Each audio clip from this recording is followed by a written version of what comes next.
श्रावण सोमवारला त्र्यंबकेश्वरला जाणार? मग हे नक्की लक्षात ठेवा। श्रावण सोमवार म्हटलं की त्र्यंबकेश्वरच्या ज्योतिर्लिंगाच्या दर्शनासाठी लाखो भाविक त्र्यंबकेश्वरकडे येतात। यंदाही मोठी गर्दी होण्याची शक्यता आहे।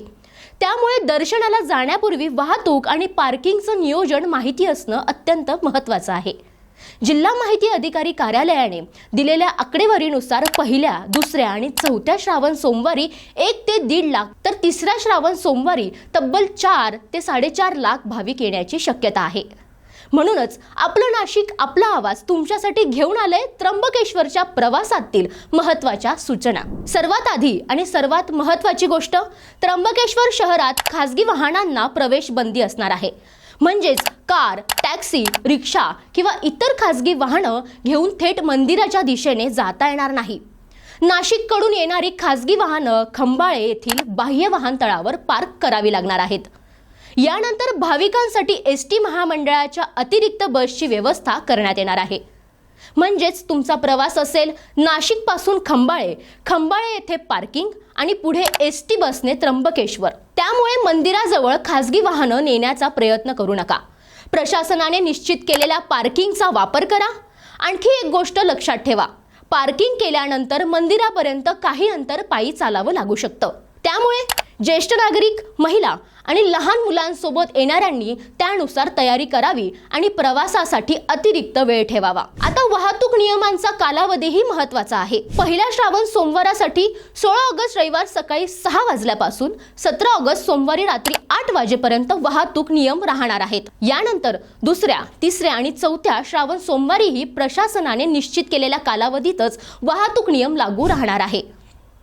म्हणून शेवटच्या क्षणी प्रवासाला निघण्यापेक्षा आधीच नियोजन करणं फायद्याचं ठरणार आहे। आता आणखी एक महत्त्वाची माहिती, या वाहतूक नियमातून सर्वच वाहनांना सूट नाही, पण काही अत्यावश्यक वाहनांना प्रवेश देण्यात आला आहे। नियमित एसटी बसेस, शालेय आणि महाविद्यालयीन वाहनं, रुग्णवाहिका, अग्निशमन दल, पोलीस वाहनं आणि अत्यावश्यक सेवेतील वाहनांना सूट आहे। तसंच ओळखपत्र असलेल्या स्थानिक रहिवाशांच्या वाहनांना नियमानुसार प्रवेश दिला जाणार आहे। आता जव्हार, मोखाडा आणि पालघरकडे जाणाऱ्यांनीही लक्ष द्यायचं आहे। नाशिकहून या भागाकडे जाणारी वाहतूक पर्यायी मार्गाने वळवण्यात येणार आहे।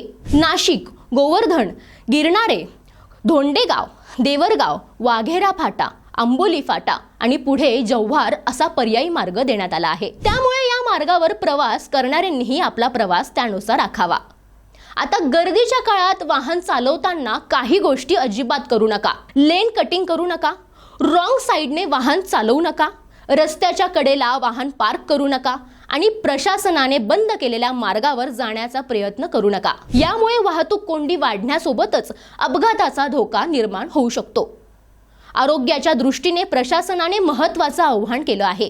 गर्भवती महिला, स्तनदा माता, गंभीर आजाराने त्रस्त व्यक्ती, ज्येष्ठ नागरिक आणि 0 ते 5 वर्षाच्या लहान मुलांनी गर्दीच्या काळात त्र्यंबकेश्वर यात्रा शक्यतो टाळावी। विशेषतः 16 आणि 17 ऑगस्टला गर्दी मोठी असण्याची शक्यता आहे। त्यामुळे कुटुंबांनी विशेष काळजी घ्यावी। त्र्यंबकेश्वरमध्ये पावसाचं वातावरण असल्यामुळे सोबत छत्री आणि पिण्याचं पाणी ठेवा। लहान मुलं आणि ज्येष्ठ नागरिकांकडे विशेष लक्ष द्या आणि गर्दीत मुलांचा हात अजिबात सोडू नका। भाविकांच्या सेवेसाठी पोलीस, नगरपालिका, महसूल, सार्वजनिक बांधकाम विभाग, महावितरण आणि इतर संबंधित यंत्रणा कार्यरत राहणार आहे। आपत्कालीन परिस्थितीत 112 या क्रमांकावर संपर्क करता येणार आहे। तर त्र्यंबकेश्वरला जाण्यापूर्वी फक्त या काही गोष्टी लक्षात ठेवा। खासगी वाहन थेट शहरात नेऊ नका। खंबाळे येथील बाह्य वाहनतळाचा वापर करा। पुढे एसटीने प्रवास करा। पार्किंग पासून पायी चालण्याची तयारी ठेवा। वाहतूक पोलिसांच्या सूचनांचं पालन करा। लेन कटिंग आणि रॉंग साइड टाळा आणि पावसाच्या पार्श्वभूमीवर पाणी, छत्री सोबत ठेवा। श्रावण सोमवार हा श्रद्धेचा दिवस आहे। लाखो भाविक श्रद्धेने त्र्यंबकेश्वरला येणार आहेत। त्यामुळे प्रशासनाचं नियोजन आणि भाविकांचं सहकार्य